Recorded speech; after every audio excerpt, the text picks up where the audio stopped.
अस्सलाम वालेकुम, क्या हाल है बच्चों। आज एक नए लेक्चर के साथ आप लोगों के सामने हाजिर हुए हैं। सामने तो नहीं, आज कैमरे के पीछे हैं। ठीक है, आज हम बात करने वाले हैं स्फेरिकल मिरर्स के बारे में। हमने बात की इससे पहले वाले लेक्चर में। आज हम बात करेंगे स्फेरिकल मिरर के अंदर इमेज कैसे बांधती है, इमेज की फॉर्मेशन कैसे होती है, इसके ऊपर हम देखेंगे। सबसे पहले स्फेरिकल मिरर का जो हमने लेक्चर पढ़ा है उसको ज़रा रिपीट करते हैं। स्फेरिकल मिरर क्या होता था, एक स्फेयर का हिस्सा होता था, बिल्कुल होता था। ये स्फेयर है तो इसका एक अपर्चर, स्मॉल जो अपर्चर है ये हमारे पास स्फेरिकल मिरर की तरह काम कर रहा था। स्मॉल अपर्चर काम कर रहा था, तो अब इस अपर्चर का जो सेंटर पॉइंट होता है ये हमारे पास पोल कहलाता था। ये होता था पोल, और ये स्फेयर का जो सेंटर है इसको हम कहते थे सेंटर ऑफ कर्वेचर।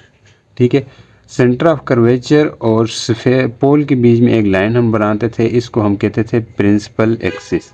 ठीक है, ज़रा रिकैप दे रहा हूँ आपको। प्रिंसिपल एक्सिस कहते थे। साथ ही साथ अब क्या होगा, सेंटर ऑफ कर्वेचर से पोल तक का जो डिस्टेंस है इसको हम रेडियस ऑफ कर्वेचर कहते थे। यही बात थी। तो हमारे पास दो तरह के मिरर बनते थे, एक स्फेरिकल मिरर। स्फेरिकल मिरर के अंदर दो तरह के, एक कनकेव और कन्वेक्स। कन्वेक्स कैसा बनता था, जब हम इनर सरफेस, और एक होता था ऐसे, इस तरह बनाते थे। ठीक है, कनकेव और कन्वेक्स में आपने डिफरेंस रखना है। कनकेव जिसको अंदर की तरफ खोखला सा हो, इसलिए कनकेव है, ये कन्वेक्स है। तो इसमें दो चीज़ें होती थी। आपके पास ये कनकेव है, तो कनकेव मिरर का ये आउटर सरफेस जो है वो पॉलिश सरफेस होती थी। ये पॉलिश सरफेस है, ये क्या है, पॉलिश सरफेस है।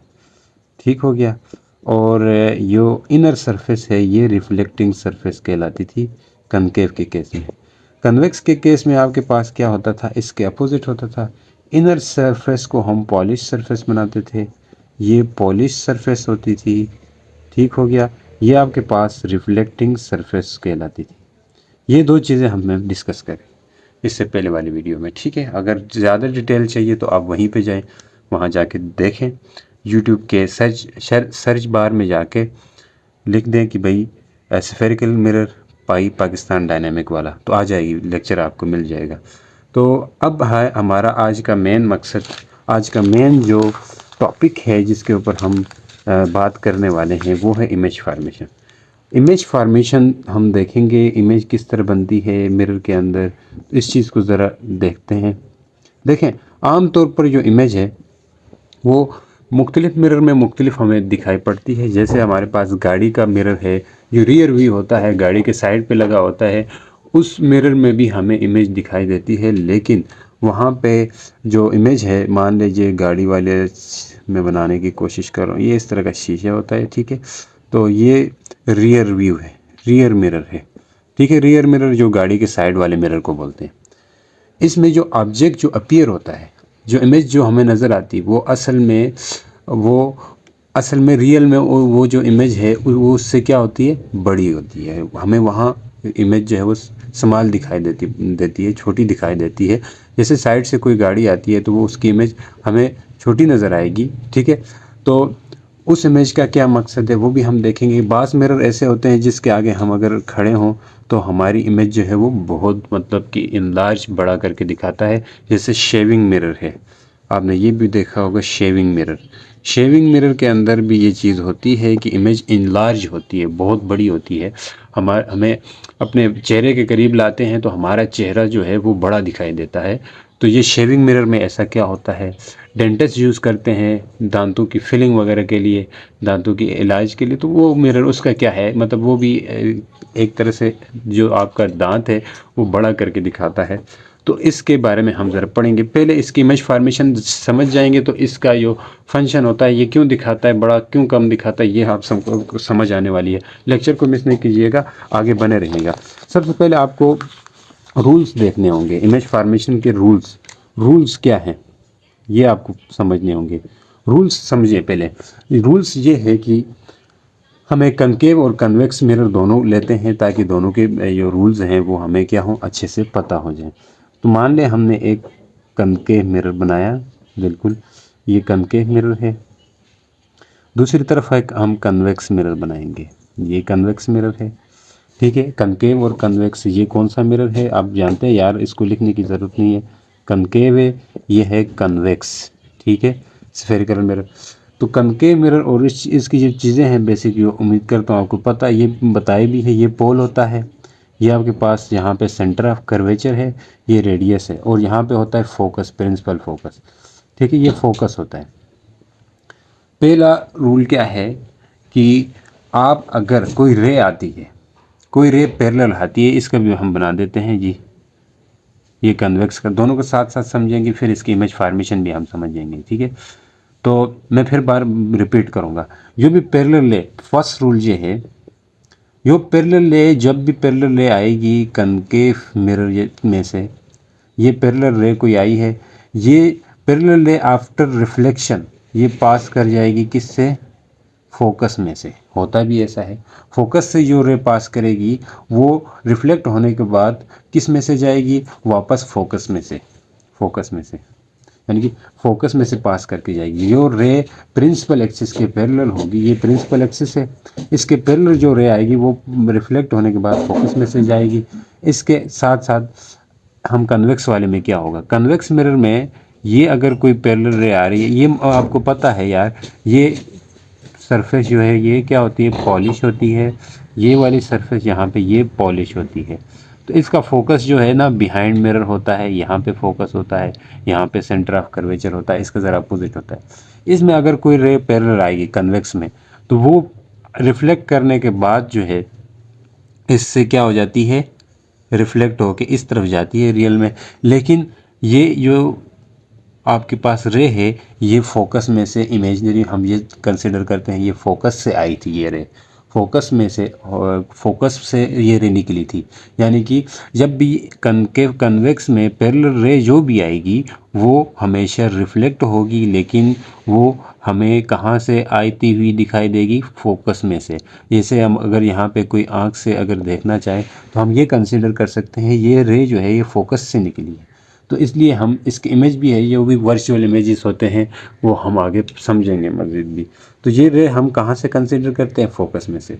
पैरेलल रूल ये है, जो भी रे प्रिंसिपल एक्सिस में से, कनकेव के लिए प्रिंसिपल एक्सिस में से आएगी तो वो फोकस में से जाएगी, इधर जो प्रिंसिपल एक्सिस के पैरेलल जाएगी वो रिफ्लेक्ट होगी, लेकिन हमें ऐसा लगेगा फोकस से निकली है ये रे। दूसरा रूल ये है कि जो भी रे क्या हो, फोकस में से जाएगी। जरा ये सारी दोबारा चीज़ें बनानी पड़ रही हैं। ये फोकस से जो रे पास करके जाएगी आफ्टर रिफ्लेक्शन ये पैरेलल हो जाएगी प्रिंसिपल एक्सिस के। अगर कोई रे फोकस में से जाएगी और वो रिफ्लेक्ट होने के बाद प्रिंसिपल एक्सिस के पैरेलल हो जाएगी। इस रूल के अपोजिट है ये रूल। ये दूसरा रूल है, ये आसान है। दूसरा रूल क्या है कि जो भी रे फोकस में से जाएगी वो रिफ्लेक्ट होने के बाद प्रिंसिपल एक्सिस के पैरेलल होगी।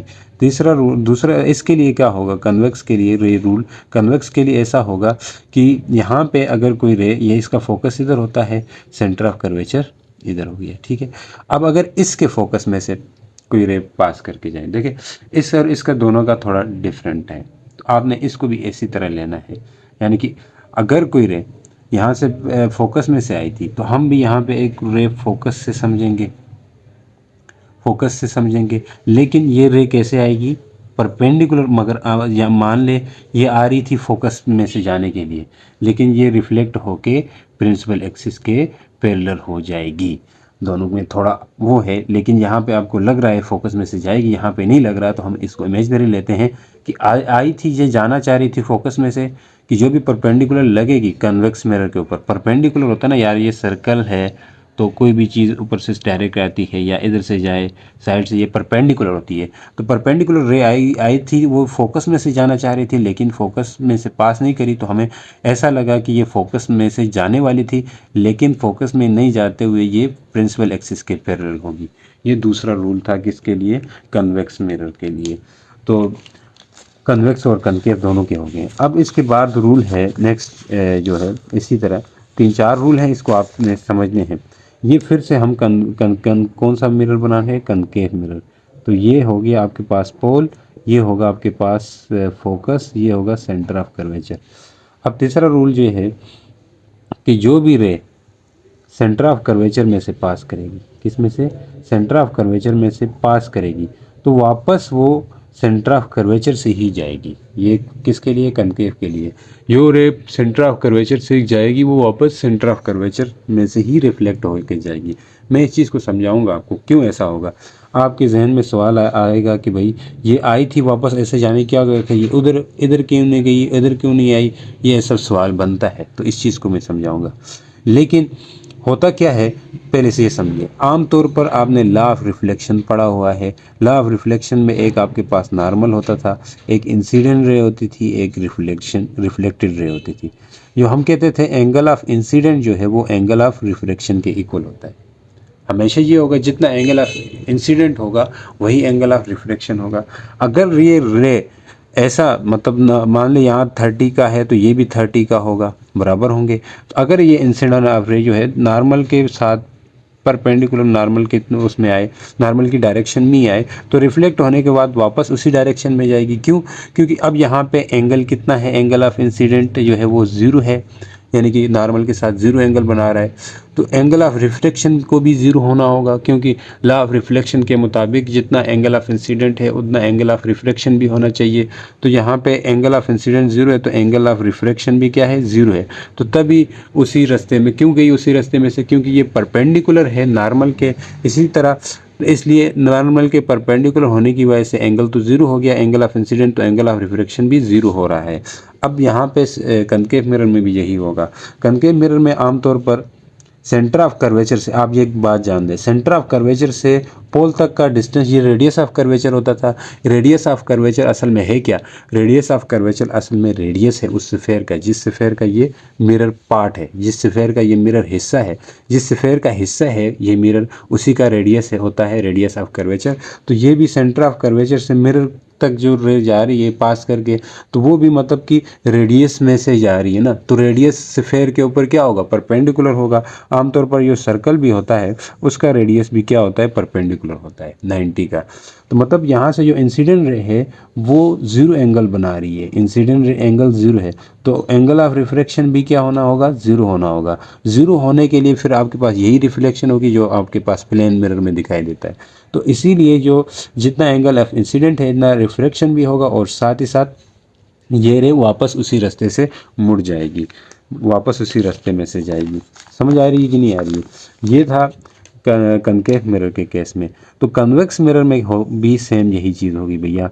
तो इसमें से भी अगर कोई रे आती है परपेंडिकुलर, मतलब मान ले यहाँ से कोई रे आ गई परपेंडिकुलर, और कैसे आएगी, ये फोकस है, पहले मैं ये सेंटर ऑफ कर्वेचर है मान ले। तो रे आना चाह रही थी किससे, सेंटर ऑफ कर्वेचर से पास करने आ रही थी। किससे पास करने आ रही थी यार, ताकि सेंटर ऑफ कर्वेचर से पास करें ये रे। तो ये रे सेंटर ऑफ कर्वेचर से पास कर रही थी, तो ये पास नहीं करेगी, जबकि आई है परपेंडिकुलर बिल्कुल कन्वेक्स मिरर के ऊपर। तो जिस रास्ते से आई थी उसी रास्ते से वापस रिफ्लेक्ट बैक होगी, सेंटर ऑफ कर्वेचर से नहीं आएगी, क्योंकि वो परपेंडिकुलर। यहाँ भी सेम यही कहानी है, एंगल ऑफ इंसिडेंट 0 था तो वो भी रिफ्लेक्शन भी 0 होगा। बात समझ आई? अब 4th नंबर रूल क्या है? 4th नंबर रूल जो है, 4 रूल है इनको, ये तीसरा रूल है, अब चौथा रूल हम कर रहे हैं। तो ये चौथा रूल जो है, ये अगर पोल है, ये फोकस है, ये सेंटर ऑफ कर्वेचर है। तो इसी तरह यहाँ पे मैं कन्वेक्स मिरर भी बनाता हूँ साथ साथ। तो ये अगर पोल है, ये फोकस है, ये सेंटर ऑफ कर्वेचर है। तो चौथा रूल क्या कहता है, जो भी रे पोल में से, पोल पे जितना एंगल बनाएगी आफ्टर रिफ्लेक्शन, पोल के साथ जितना एंगल ऑफ इंसिडेंट होगा, तो रिफ्लेक्ट होने के बाद भी इंसिडेंट एंगल भी, जो रिफ्लेक्टेड एंगल है वो भी उतना ही होगा। यानी कि एंगल ऑफ इंसिडेंट इक्वल होगा एंगल ऑफ रिफ्लेक्शन। क्योंकि यहाँ पे भी यही बात है कि पोल जो है मिड पॉइंट है, तो जितना सेम इसी तरह परपेंडिकुलर, क्योंकि पोल के ऊपर ये रेडियस ऑफ कर्वेचर भी है। ये रेडियस ऑफ कर्वेचर बिल्कुल प्लेन मिरर में जिस तरह नॉर्मल होता है, इस तरह नॉर्मल की तरह एक्ट करेगा। नॉर्मल की तरह एक्ट करेगा तो ये नॉर्मल बन जाएगा, और नॉर्मल पे जितना एंगल ऑफ इंसिडेंट बनता है उतना ही एंगल ऑफ रिफ्लेक्शन बनेगा। तो लिहाजा जितना ये इंसिडेंट रे जितना एंगल बनाएगी इस रेडियस ऑफ कर्वेचर के साथ, इधर नॉर्मल के साथ बनाती है ना, तो इधर रेडियस ऑफ कर्वेचर के साथ जितना एंगल बनेगा उतना रिफ्लेक्शन वाला एंगल भी उतना ही होगा, तो लिहाजा जितना एंगल पे आई थी उसी एंगल से रिफ्लेक्ट बैक हो जाएगी। बात समझ गए। इसी तरह कन्वेक्स मिरर में भी यही है, अगर कोई रे पोल से टकराती है रिफ्लेक्शन के बाद वापस उसी एंगल से वापस जाएगी। तो ये होता है हमारे पास रूल्स। इस रूल को आपने याद रखने हैं इमेज फॉर्मेशन के लिए। अब हम पढ़ेंगे image formation for concave mirror. पहले कनकेव मिरर को डिस्कस करते हैं, फिर कन्वेक्स मिरर को डिस्कस करेंगे। ये थे बेसिक रूल्स, ठीक है। अब हम इमेज फॉर्मेशन ज़रा इसको पढ़ेंगे तो आपको अंदाज़ा। Image formation for concave mirror. Concave mirror के केस में इमेज फॉर्मेशन हम देखते हैं तो क्या होता है कनकेव मिरर में, असल में एक कनकेव मिरर बनाते हैं तो ये रहा कनकेव मिरर। एक ही चीज़ बनाएंगे, उसमें डिस्कस हम उसमें करेंगे, ठीक है, एक ही उस गो थ्रू में। अब यहाँ पे फोकस है, ये है सेंटर ऑफ कर्वेचर और ये है पोल। तो अब हमने पहले केस लेना है। केस नंबर 1 क्या है? केस होगी हमारे पास केस नंबर 1। इसमें क्या होगा, इमेज को हमने रखना है behind the centre of curvature. जो ऑब्जेक्ट है उसको इधर रखेंगे। देखें जो भी रे आएगी दूर से, तो उससे क्या होगा, जब भी रे दूर से आएगी बिहाइंड आएगी सेंटर ऑफ कर्वेचर से, तो उससे जो भी ऑब्जेक्ट होता है, पहले ये समझिए, जो भी ऑब्जेक्ट होता है उससे इनफाइनाइट रेस निकलती है। जो भी ऑब्जेक्ट होगा इससे इनफाइनाइट, यहाँ से कोई पॉइंट ऑब्जेक्ट है, इससे एक रे आई है, तो जो भी ऑब्जेक्ट होगा, अगर ये पूरा एक ऑब्जेक्ट है इससे बहुत ज़्यादा रेस आ सकती है, नहीं लाजमी नहीं एक ही आ जाए, ठीक है। मैं ज़रा ज़्यादा उसको बनाता हूँ, इससे बहुत ज़्यादा रे आ सकती है भैया। ये भी आई, फिर इसके बाद ये भी आई, ठीक है, इस तरह भी आ सकती है, ठीक है। फिर आप यहाँ से भी पास करा सकते हैं, रेस बहुत सारी आएंगी। तो आपको पता है सारी एक ही जगह मिलती हैं, मिलती तो एक ही जगह है, फोकस पे। अब ये आई, यहाँ पे आई, अब ये आई, ये फोकस में से आई है, देखें ये फोकस में से आई है ये वाली रे, और ये मिलेगी इधर आके, ये आ गई तो पैरेलल आई है। पैरेलल जब भी रे आए तो वो फोकस में से पास करती है, ये आपको पता है। जो भी रे आई वो मिलेंगे एक ही पॉइंट पे। ऐसा नहीं है कि जो रे है वो कहीं और जाके मिलेगी, ऐसा नहीं है कि वो एक ही पॉइंट पे जाके मिलेंगी। देखिए ये फोकस है, तो ये रिफ्लेक्ट होने के बाद इधर आ जाएगी, और ये रिफ्लेक्ट होने के बाद इधर आ जाएगी। ये फोकस से होते हुए इधर जाएंगी, जिससे इधर आएंगे, मिलेंगी एक ही जगह पे, सारी रेस मिलेंगी एक ही जगह पे। अब उसको प्रॉपर ड्रा नहीं कर सकते यहाँ पे, ठीक है, तो आप इसको स्केल वगैरह से सीधा ड्रा करेंगे तो एक ही जगह पे मिलेंगी। तो रे सब ने एक ही जगह मिलना होता है। तो हम इस तरह करते हैं, 2 रे को ड्रा करते हैं, तो हमें आइडिया हो जाता है कि वो रे जो हैं, वो रे जब भी रे मिलेंगे, चाहे एक रे मिले, 2 रे मिले, एक रे तो नहीं मिलती, 2 रे मिल जाएंगे, तो हम ये समझेंगे कि बाकी के रे जो हैं वो भी उसी पॉइंट पे आके मिलेंगी। तो हम इसीलिए अपने आसानी के लिए 2 ही रेस ऑब्जेक्ट में से निकालते हैं। ऐसा नहीं है कि बहुत सारी रेस निकालेंगे तो इधर खिचड़ी बन जाएगी, तो हम 2 ही रेस निकलेंगे, मिलना सब ने एक ही जगह पे होता है, तो लिहाजा 2 रेस से काम चलाना होता है, ठीक है। तो पहला केस क्या है? पहला केस ये है कि हमने ऑब्जेक्ट को कहाँ पे रखना है, in behind the centre of curvature. ये अगर पोल है, ये फोकस है, ये है सेंटर ऑफ कर्वेचर। हमने पहली केस में ऑब्जेक्ट को रखा behind the centre of curvature. Position ये है ऑब्जेक्ट की, पोजीशन नोट करनी है आपने। पोजीशन क्या है? पोजीशन ऑफ ऑब्जेक्ट, पोजीशन है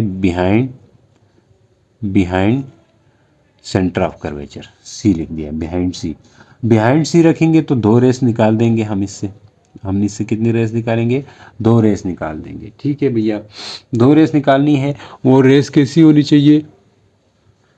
अब एक रे आएगी यहाँ से, इमेज कहाँ पे बनेगी आपने ये ध्यान करना है। जब आप बिहाइंड द मिरर जाएंगे तो इमेज जो है वो एक रे आएगी पैरेलल आने के बाद टकरा के फिर सेंटर ऑफ कर्वेचर फोकस में से पास कर जाएंगी, बिल्कुल करेंगी, फोकस से पास की।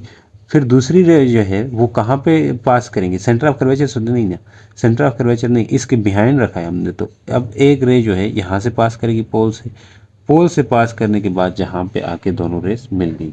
तो जहाँ पे मिलती है वहाँ पे इमेज बनता है। ये रहा इमेज, नज़र आ रहा है भाई, ये रहा इमेज, ठीक है, इमेज बन गया। अब इमेज समाल बनाए। अब इमेज कहाँ पे बन रहा है, इमेज की पोजीशन देखें। इमेज पोजीशन क्या है, इमेज पोजीशन जो है between C and F, centre of curvature और फोकस के बीच में बन रहा है इमेज। जब हम जो है बिहाइंड द सी रखते हैं, सेंटर ऑफ कर्वेचर रखते हैं, तो इमेज जहाँ बनती है। साइज़ क्या है, इमेज की साइज़ जो है वो डिमनिश है। क्या है, डिमनिश साइज़ है। डिमनिश साइज़ का मतलब है स्मॉल साइज़ है। डिमनिश साइज़ तब होगा जब इमेज की साइज़ जो है वो ऑब्जेक्ट की साइज़ से कम हो, तो हम उस साइज़ को बोलते हैं डिमनिश साइज़, ठीक है, डिमनिश साइज़ बोलते हैं। इमेज की नेचर कैसी है, ये 3-4 चीज़ें आपको पता होनी चाहिए। नेचर ऑफ इमेज क्या है, नेचर ऑफ इमेज जो है वो रियल है। इमेज क्या है, रियल है, क्योंकि रेस सच के मिली है, सच में आपस में मीट की है, तो इमेज रियल होगी। जब रेस आपस में सच में मिले, वर्चुअल में अगर हम मिलाएं, जैसे कन्वेक्स मिरर में आपके पास वर्चुअल में इमेज जो है बनती है, क्योंकि वहाँ रियल में रेस नहीं मीट करती है, रियल में नहीं मीट करती है। जहाँ पे रियल में मीट करी तो इसलिए रियल इमेज होगी नेचर, और जो है इरेक्टेड नहीं होगी, जबकि क्या होगी, इन्वर्टेड होगी, यानी कि इन्वर्टेड इमेज होगी, उल्टी इमेज बनेगी। तो ये चीज़ आपने याद रखनी है। समझ आई भैया, समझ आ रही है? 1 मिनट में टाइम कम है, फिर थोड़ी वीडियो में फिर आगे कंटिन्यू करूँगा। तो देखिए बच्चों, केस नंबर 1 हमने डिस्कस किया था, अभी हम केस नंबर 2 को डिस्कस कर रहे हैं। जैसे केस नंबर 2 क्या है, image formation of concave mirror, और फिर कन्वेक्स मिरर का भी इमेज जो है फार्मेशन, इसके बारे में डिस्कस करेंगे। तो अभी हम करने वाले हैं केस नंबर 2 डिस्कस करेंगे।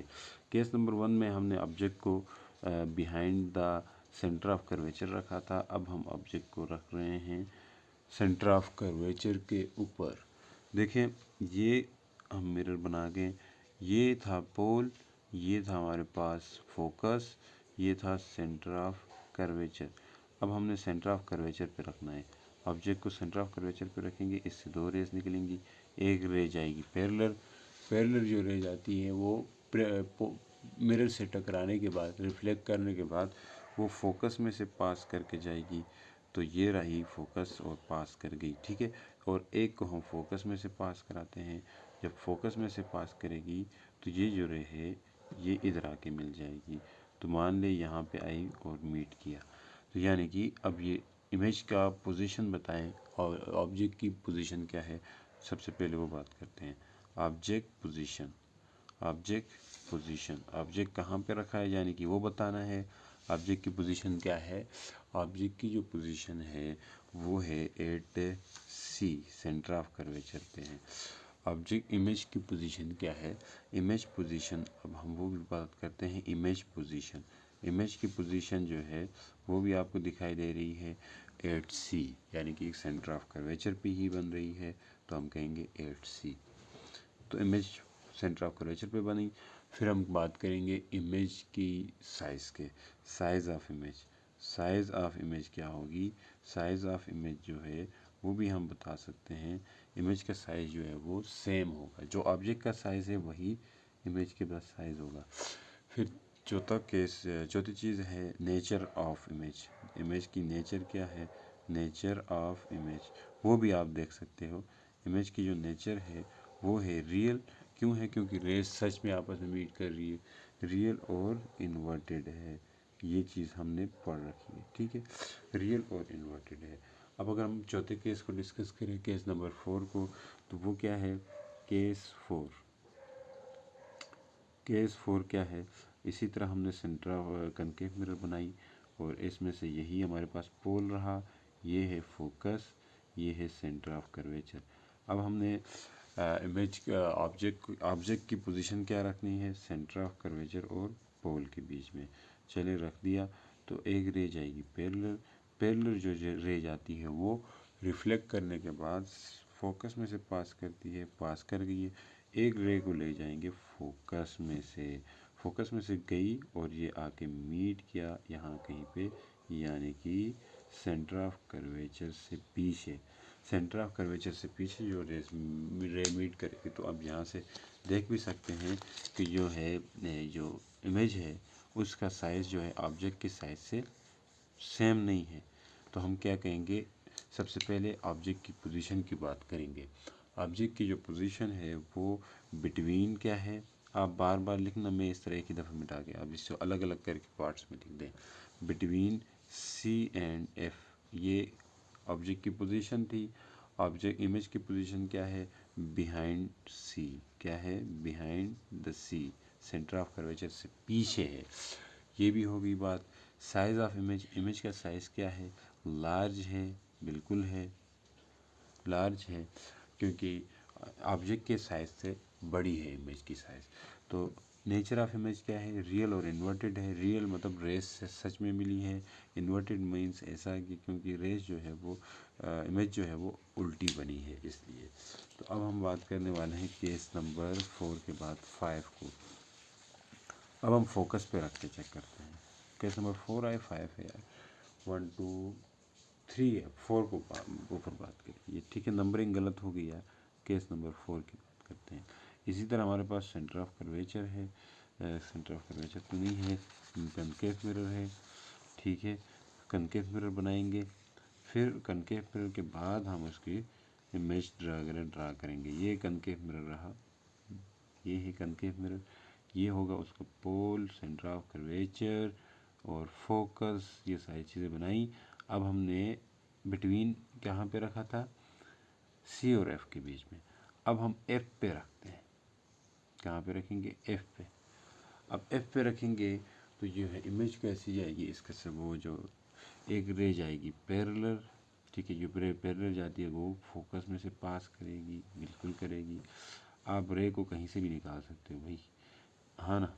एक रे जाएगी सेंटर ऑफ कर्वेचर में से, आप ऐसे ऐसे ड्रा करो, सेंटर ऑफ कर्वेचर से जाएगी तो ये रे कैसे जाएगी, पैरेलल जा रही है, ये दोनों रेस पैरेलल जा रही है, बिल्कुल ठीक है। ये आपको यहाँ थोड़ा डाइवर्ट लग रही है लेकिन ये असल में जाती होती है पैरेलल, ठीक है। एक रे ये गई, एक रे ये लगी। तो अब या आप ये पोल से भी निकाल सकते हो इस रे को, ये दो रेस पैरेलल हैं। तो हमें जो पैरेलल रेस जाती हैं उन वो कहाँ पे मीट करती है, हमेशा इन्फिनिटी पे मीट करेंगी। ये कहाँ पे मीट करेंगी, इन्फिनिटी पे जाके मिलेंगे, इन्फिनिटी पे जाके मिलेंगे। तो हम इन्फिनिटी पे मिलाने के बजाय हम क्या करते हैं, यहाँ से एक बैकवर्ड जो सेंटर ऑफ कर्वेचर लाइन है उससे एक बैकवर्ड लाइन ड्रा करते हैं और हम ऐसा कहते हैं कि ये रेस बैक पे नहीं मिलेंगी बल्कि सामने मिलेंगी, बिल्कुल मिरर के बिहाइंड होंगी। इमेज बिहाइंड द मिरर बनेगी, मिरर के पीछे। तो ऑब्जेक्ट की पोजीशन क्या थी, ऑब्जेक्ट की पोजीशन थी वो 8F यानी फोकस पे थी। इमेज की पोजीशन क्या है, इमेज की पोजीशन जो है वो इन्फिनिटी है, यानी कि इन्फिनिटी पे बन रही है, इन्फिनिटी भी बन रही है, ठीक है, इन्फिनिटी पे बन रही है। और साथ साथ हम ये भी कह सकते हैं इन्फिनिटी पे बन रही है, बिहाइंड मिरर है, और या बिहाइंड मिरर भी कह सकते हो। साइज ऑफ बिहाइंड मिरर इसलिए कहते हो क्योंकि वो इन्फिनिटी पे जाके मीट करती है, तो हम इसलिए कहते हैं इन्फिनिटी पे बन रही है इमेज की पोजीशन। साइज ऑफ इमेज क्या है, लार्ज है, क्या है, हाईली इनलार्ज कहेंगे, क्या कहेंगे, हाईली इनलार्ज, बहुत बड़ी इमेज बन रही, ठीक है। और जो इमेज है वो आपके पास रियल तो नहीं होगी, इसको कहेंगे वर्चुअल और इरेक्ट बनेगी। अब यहाँ इस केस में क्या बन रही है, वर्चुअल और इरेक्ट इमेज बनेगी, सीधी बनेगी और इमेजनरी बनेगी। ये थी केस नंबर 4। केस नंबर 5 में हमने ऑब्जेक्ट को कहाँ पे रखना है, पोल और फोकस के बीच में। अभी हमने फोकस पे रखा था, अब हम रखेंगे पोल और फोकस के बीच में, बिल्कुल रख सकते हैं। ये रहा फोकस वगैरह, ये पोल है, ये फोकस है, ये फोकस है, ये सेंटर ऑफ कर्वेचर है। तो यहाँ पे रखेंगे बिटवीन पोल और फोकस के बीच में। ये रे पैरेलल गई, जो पैरेलल जाती है वो फोकस में से पास करके जाती है, ये फोकस में से पास कर गई। तो एक को आप सेंटर ऑफ कर्वेचर से पास करा दें, ये सेंटर ऑफ कर्वेचर से कुछ इस तरह गई। तो ये रे दोनों क्या है, डाइवर्ट हो रही हैं, एक दूसरे से दूर जा रही हैं। अब ये रे जो डाइवर्ट होगी तो हम क्या करेंगे, ये रेस आके कहीं न कहीं सामने आके क्या करेंगे, मीट करेंगे। तो हम इसको ऐसे भी ला सकते हैं, इनको बैकवर्ड ड्रा करके यहाँ पे इसको मीट करा सकते हैं। ठीक हो गया। अब जो इन्फिनिटी में मिल रही थी उसकी इन्फिनिटी भी बन रही थी, इसको यहाँ बैकवर्ड ड्रा करके इस इमेज जो है वो सामने बनेगी, लार्ज इमेज बनेगी। ठीक है, लार्ज इमेज बनेगी। वो पीछे वाले केस में हमने उसको असल में वो थोड़ी सी गलती हुई, उसको इन्फिनिटी ही कर देना। सही है, इन्फिनिटी कर दें। वहाँ पे मैंने इसको यहाँ सामने बनाई थी, सामने नहीं बनाना। जब जो फोकस है तो ये सेंटर ऑफ कर्वेचर है, यहाँ थी ना, इसको हम इन्फिनिटी पे ही रखेंगे, इन्फिनिटी पे ही मीट कराएंगे। ठीक है, ये रे पैरेलल जा रही थी तो ये इन्फिनिटी पे इमेज बन रही है। बस यही गलती हुई यार, उसको सामने बैकवर्ड ड्रा करने की ज़रूरत नहीं है, इसको करेंगे। ठीक है, थोड़ी मिक्स हो जाती है यार, प्रैक्टिस करें। तो ये सामने बनेगी। तो अब ये जो है कहाँ पे रखा है, इमेज की पोजीशन क्या है, बिटवीन एफ एंड पी, पोल और उसके बीच में। इमेज जो है कहाँ पर बन रही है, बिहाइंड मिरर बन रही है, बिहाइंड मिरर। ये केस नंबर 5 थी, 5। और इनलार्ज इमेज बनेगी। ठीक है, वो हाईली इनलार्ज था। तो उसकी जो केस में नेचर जो होगी यहाँ पे, ये वर्चुअल और इरेक्ट इमेज बनेगी। किसके, केस नंबर 5 में। तो अब केस नंबर 6 लेते हैं। केस नंबर 6 में क्या होगा, एक इमेज होगी, उसको हम कहाँ पे बनाएंगे, इन्फिनिटी पे, यानी कि ऑब्जेक्ट को इन्फिनिटी पे रखेंगे। कोई केस नंबर 6 में ऑब्जेक्ट को किधर रखना है, केस 6 है, ऑब्जेक्ट इन्फिनिटी पे रखेंगे। यानी कि जो ऑब्जेक्ट इन्फिनिटी पे होता है उसको आपको पता है क्या होता है। मान लो मैं एक मिरर बना रहा हूँ, बना दिया। अब ऑब्जेक्ट जो है वो इन्फिनिटी पे है, यहाँ पे इसको डायरेक्ट करेंगे, इसको ज़रा डायरेक्ट करके शो करते हैं। तो ऑब्जेक्ट जहाँ कहीं है इन्फिनिटी पे है। अब इस ऑब्जेक्ट से ऐसी ऐसी रेज आएंगी, वो तो मिरर से टच ही नहीं करेंगी, मिरर से दूर ही जाएंगी। लेकिन वो रेस आएंगी जो रेस सिर्फ और सिर्फ पैरेलल हैं। तो पैरेलल रेज आती हैं, जो ऑब्जेक्ट इन्फिनिटी पे होता है उससे कैसे रेज आती हैं, पैरेलल रेज। तो ये अगर फोकस है, ये centre of curvature, parallel raise है, वो पैरेलल रेज टकराने के बाद फोकस में से जाती है, फोकस में से जाती है। तो ये रेज फोकस पे मीट करेंगी। ठीक है, फोकस पे। तो इमेज जो है वो भी फोकस पे बनेगा।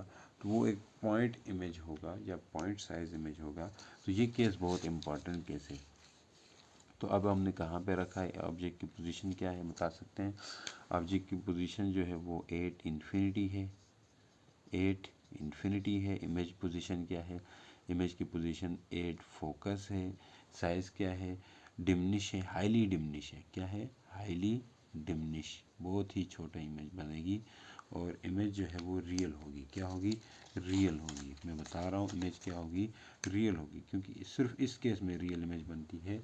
रियल तो सब में बनती है, लेकिन जो है इन्वर्टेड नहीं बनती, इसमें रियल नहीं बनती है, इरेक्ट बनती है। रियल और इरेक्ट बनेगी। ठीक है, इन्वर्टेड नहीं बनती है। बाकी में देखते थे आप, इन्वर्टेड बनती थी।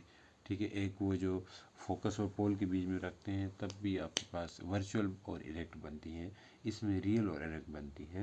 तो इन दोनों में फ़र्क करना है, रियल और इरेक्ट कहाँ बनती है, वर्चुअल और इरेक्ट कहाँ पे बनती है। ये थे हमारे पास कनकेव मिरर के केसेस। अब हम कन्वेक्स मिरर के केसेस, उसके 2 ही केसेस हैं, वो आसानी से हम कर लेंगे। उसके केसेस क्या क्या है देख लीजिएगा। उसके सबसे पहले केस ये है कि कन्वेक्स मिरर में 2 ही केसेस बनते हैं। तो हम कन्वेक्स मिरर बना देते हैं। ये कर रहा कन्वेक्स मिरर, ये आएगी। अब एक फर्स्ट केस क्या है, केस 1, ऑब्जेक्ट की पोजीशन क्या होगी। पहले केस में ऑब्जेक्ट की पोजीशन वो होगी बिहाइंड मिरर। ठीक है, मिरर के विदाउट इन्फिनिटी के अलावा कहीं पे भी रखें तो ठीक है, उसके केस को डिस्कस करेंगे। ठीक है, between infinity and pole, between infinity and pole, infinity और पोल के बीच में कहीं पे भी रखें तो तब क्या बनेगी, कहीं पे भी रख सकते हो, तब हमेशा यही एक ही चीज़ बनेगी, सेंटर ऑफ कर्वेचर। तो सामने इधर भी होता है एक सेंटर ऑफ कर्वेचर। ठीक है, बाहर भी बना सकते हैं। सेंटर ऑफ कर्वेचर हमेशा आउटसाइड होगा, लाई करेगा। तो अब ऐसे केस में आपने इन्फिनिटी के अलावा कहीं पे भी रखना है तो तब कैसी इमेज बनेगी, इस बारे में आपने बात करनी है। ठीक है, मैं बाद में नहीं करनी। ठीक है, तो अब मैं मान ले यहाँ पे रखता हूँ, आप यहीं पे कहीं और पे भी रखेंगे तो तब भी यही चीज़ होगी। तो एक रे को हम अब यहाँ पे हम इस तरह बनाते हैं, ये फोकस है, मान ले ये सेंटर ऑफ कर्वेचर है, ठीक है। तो यहाँ से एक रे मान ले, ये ज़रा मैं इस तरह बनाऊँगा ना ताकि आपको आइडिया हो जाए। ये फोकस पे रखो, पोल पे रखो, कहीं भी रख दो, आपको वही इमेज दिखेगी। तो एक जाएगी पैरेलल, जो पैरेलल जाती है वो असल में तो ऐसे डिफ्लेक्ट करती है, तो हम इसको फोकस में से पास कराते हैं बैकवर्ड ड्रा करके, ठीक हो गया। एक को हम बिल्कुल सेंटर ऑफ कर्वेचर में से पास करेंगे, पर सेंटर ऑफ कर्वेचर तो इनसाइड है, ठीक है, मिरर के, तो हम उसको परपेंडिकुलर ड्रा करते होते हैं। अब असल में ये परपेंडिकुलर जा रही है, जो परपेंडिकुलर जाए तो वो क्या होती है, डॉटेड करके हम इसको किस में से पास करा देते हैं, सेंटर ऑफ कर्वेचर में से पास करा देंगे। ये रहा सेंटर ऑफ कर्वेचर, इसमें से पास कर जाएगी, लेकिन हकीकत में ये बैकवर्ड जाती है। तो इमेज जो है वो कहाँ पे बनेगी आपके पास, दोनों की इमेज यहाँ पे फोकस, ठीक है, फोकस पे। तो मतलब इमेज जो है वो डिमिनिश्ड होगी, और हमने पोजीशन कहाँ पे रखी है, इमेज की पोजीशन कहाँ पे है, position image, position of image वो है आपके पास at between pole and focus के बीच में बनेगी, पोल और फोकस के बीच में बनेगी। मैं बता रहा हूँ पोल और फोकस के बीच में बनती है। ये रे जो है असल में आपको थोड़ा ड्रा करने में मसला आता है इसमें, तो आप ये पेंसिल और उससे बनाने नहीं यार, पेंसिल से बनाएं और स्केल से बनाएंगे तो आपके पास सही आइडिया हो जाएगा। ये फोकस है, ये फोकस में से पास कर रही है, ये आ रही है सेंटर ऑफ कर्वेचर में से जाने के लिए। तो ये रे जो है ना फोकस से ज़रा आगे बनेंगी, ऐसा नहीं है फोकस यहाँ पे, ठीक है। तो ये फोकस और उससे पोल के बीच में बनेगी, एट पोल एंड फोकस के बीच में बनेगी, ठीक है। तो जो साइज़ होगा वो क्या होगा, डिमिनिश्ड होगा, क्या होगा, डिमिनिश्ड होगा बहुत। और इमेज जो है वर्चुअल होगी और इरेक्ट होगी, नेचर क्या होगी, virtual and erect, virtual erect, पहले लिख देता हूँ, इरेक्ट बनेगी, ठीक है। ये पहला केस है। दूसरा केस में क्या होगा, इसी तरह हमने बनाना है लेकिन इन्फिनिटी पे होगा। अब कहाँ पे होगा, इन्फिनिटी पे, ऑब्जेक्ट इन्फिनिटी पे है। तो ये ऑब्जेक्ट इन्फिनिटी उससे पैरेलल रेज आती हैं, तो इसका फोकस यहाँ कहीं होगा, मान लीजिए ये फोकस है, तो जो पैरेलल रेज आएंगी तो ये बैकवर्ड जाती है, क्या बात है, बैकवर्ड जाएगी तो उसको हम ड्रा करके फोकस में से, यहाँ से बैकवर्ड जाएगी तो ड्रा करके फोकस में से पास करेंगे, तो इमेज जो है वो फोकस पे बनेगी। तो इसके जो हमने इन्फिनिटी पे रखा है, इन्फिनिटी पे, और पोजीशन क्या बन रही है,